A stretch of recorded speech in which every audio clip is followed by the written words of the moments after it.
Hey, what's up guys, this is 9 coming at you with another video, and today I'm going to be sniping in Battlefield 4. What you're watching here is the new Dragon's Teeth DLC. This is one of the new maps. There's 4 new maps as well as a new game mode. I think they also added riot shields in with this expansion, so they added a bunch of stuff. I think they did a really good job. The game mode in particular, Chain Link, is amazing. It's extremely fast paced. People bunch up all the time, which if you guys know me, I like it when people bunch up because then you can get lots of consecutive kills with the sniper rifle, and that's what I'm all about. So at the beginning of this video here, I'm going to show you guys a few clips that I've gotten on the new maps. You know, nothing special, just a few consecutive kills. Hopefully you guys will be entertained by that, and then after the clips are done playing, it'll go into a full domination gameplay, so hopefully you stick around for that. So if any of you guys are confused as to why I'm playing Battlefield here today instead of COD, which is what I usually play, I do play Battlefield every now and again. Mostly it's when the new expansion packs come out. So this Dragon's Teeth expansion pack just came out a few days ago, and right now it's only available for Battlefield Premium members. So I paid like, I don't know, 50 bucks or something to get like basically a season pass to get all the expansion packs a little bit early. I think it's like a month early. In case some of you watching this haven't seen a video of me playing Battlefield 4 before, basically I'm playing on the Xbox One. I always play on hardcore servers, so the health is reduced and you have a limited HUD, and I always play small map game modes like Team Deathmatch, Domination, and now Chain Link, because they just added Chain Link with this Dragon's Teeth DLC. So with the way I play Battlefield, small map game modes and hardcore servers only, it feels very similar to COD in terms of sniping. So as you can see, no matter where you snipe someone, it's going to be a one-shot kill. It feels very familiar to me, and I mean, if you're a COD sniper, this is going to be very familiar to you as well. This clip here was recorded in the Chain Link game mode. You can tell because at the bottom it says A, B, C, D, E, F, and G, and each of those letters represents a flag. So a few of the clips that you've seen so far have been in the Chain Link game mode, the new game mode that's part of the Dragon's Teeth DLC. Basically, the objective is to link consecutive flags together, and the more consecutive flags that you capture, the faster that you're earning points. And actually in Battlefield, you don't earn points, you drain the enemy team's points. So the more consecutive flags you have, the faster the enemy team's points drain. I find that it makes it extremely fast-paced because people always rush flags extremely hard, trying to either break a link or capture the last link. Whatever it may be, there always seems to be situations where you can find like 5 people bunched up all together, and I find that really fun. Because coming from Call of Duty, like as a Call of Duty sniper, that's all we look for is people bunching up and trying to hit clips on them. So that same kind of effect happening in Battlefield is pretty cool. Any of the clips that you see that don't have the Chain Link HUD at the bottom there with the different flags are either Domination or Team Deathmatch. So like this clip here is just Team Deathmatch. Those are the 3 game modes that I like to play.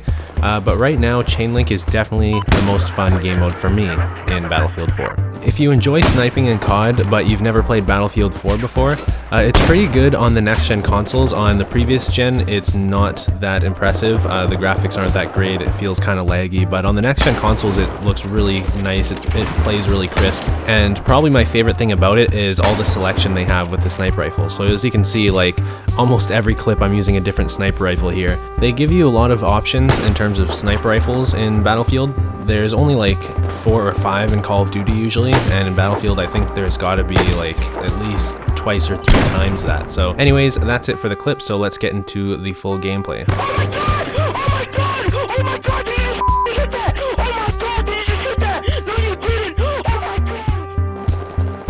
So hopefully you guys enjoyed those clips at the beginning of the video. That's just what I ended up getting over the last couple days playing the Dragon's Teeth DLC. This map you're watching here is called Lumpini Garden, and this is the Domination game mode, so we're playing on the smaller, more confined version of this map. If you play this map in the Chain Link game mode or pretty much any other game mode, it's a lot bigger. The boundaries are moved back quite a lot, but I prefer the smaller map size. It's just what I'm used to, and I find it makes the game more fast-paced, and also I don't really like dealing with vehicles and air support and all that kind of stuff. So I think I've said this before in previous Battlefield 4 videos that I've made, but I'll say it again. The biggest appeal that Battlefield 4 has to me is the fact that I'm automatically good at this game. I never really had to practice. Just being decent at COD was good enough to come onto this game, and the skills transferred over very well. There was pretty much no learning curve. I didn't have to like spend any time going negative or anything. Automatically, I was pretty much just as effective as I am when I'm playing COD. So that's really nice, being able to transition smoothly onto another game. Wherever you are with COD, you'll pretty much be in exactly the same place in Battlefield in terms of comparing yourself to your teammates. So I really like being able to just completely skip the learning curve. So I'm gonna give you guys a bit of a review on the 4 new maps that are part of the Dragon's Teeth DLC. So I'm not gonna go into each map individually, I don't think I really need to do that. But what I will say is the fact that they're all urban maps is great. I think that urban warfare is the most exciting way to play a first-person shooter. With the original maps that Battlefield 4 shipped with, there was quite a variety, and then all of the expansions seem to have had a little bit of a theme. So there was China Rising, Second Assault, Naval Strike, now Dragon's Teeth, and soon we'll have Final Stand. That's going to be the next expansion pack and the final expansion pack. There's no date attached to that one yet, but anyways, there's one more to go. So all of the expansion packs until now had a couple maps that I wasn't really a fan of. You know, I like some of them, but not others. In Dragon's Teeth, somehow they managed to make it so I actually enjoy all of the maps. And I think it has something to do with the fact that it's an urban warfare theme. So all of the Dragon's Teeth maps, as you saw at the beginning of this video, you saw all the different maps, they're all in urban settings.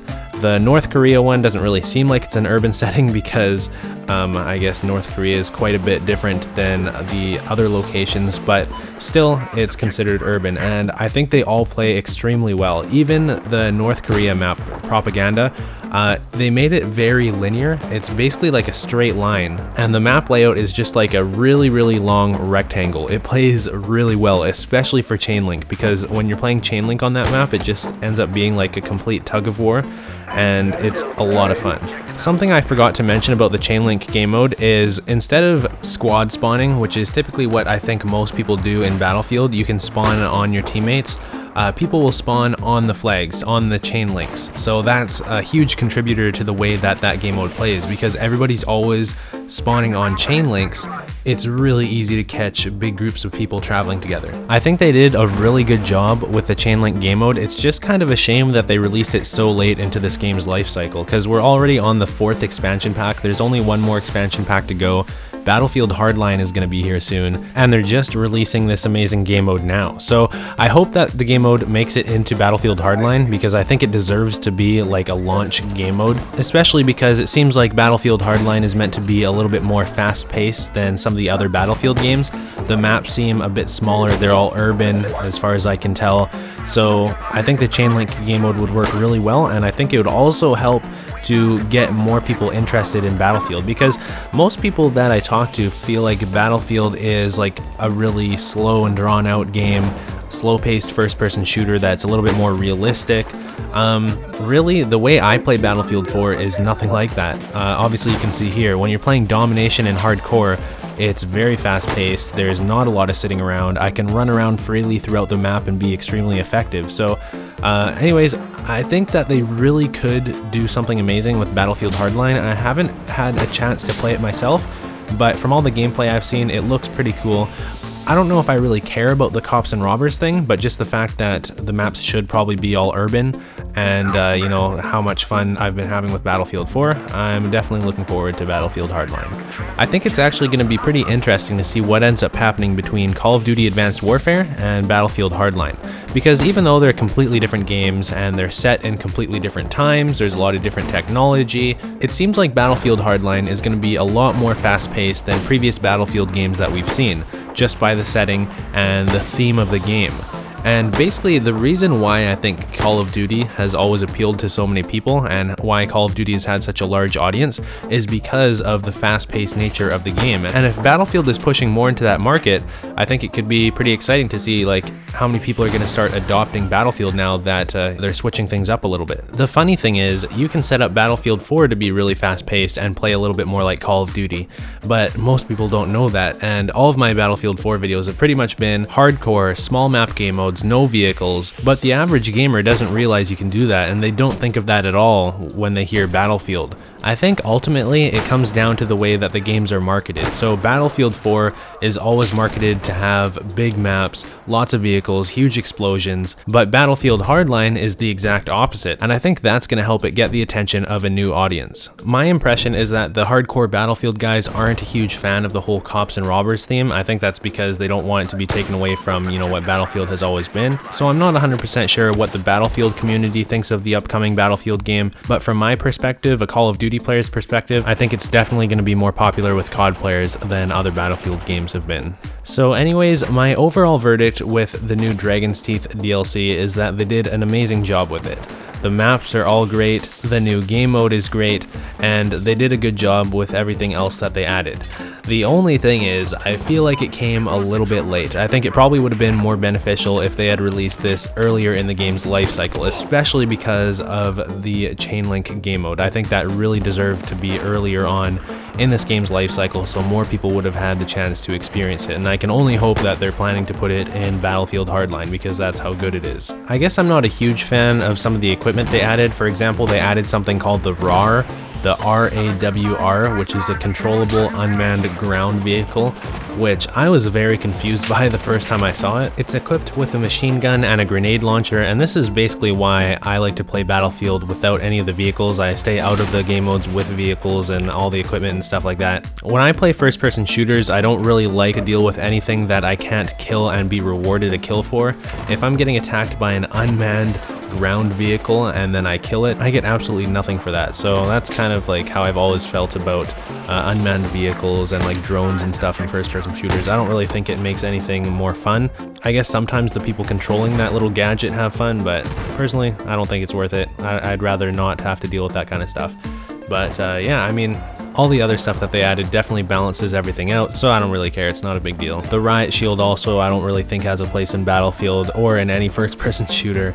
They're fun to mess around with, especially if you're with a group of friends. Riot shields can be entertaining, but I think it disrupts the flow of first-person shooters, and you know, if everybody else has a gun and somebody has a riot shield, it kind of ruins the vibe. But maybe I'm just boring, I don't know. Let me know what you guys think. Do you guys think that riot shields and unmanned vehicles have a place in first-person shooters? I kind of find that they're unnecessary pests. Anyways, I hope you guys enjoyed this video. If you did, be sure to consider leaving a like. Hopefully you did enjoy this video if you've watched it until this point. Anyways, I just skipped to the end here to show you a little three-piece that was at the end of the game because I didn't want to leave it out. So there you go. And yeah, that's it guys. So thank you for watching. Please subscribe if you want to see future videos from me. I'll see you guys soon with a new video. Peace.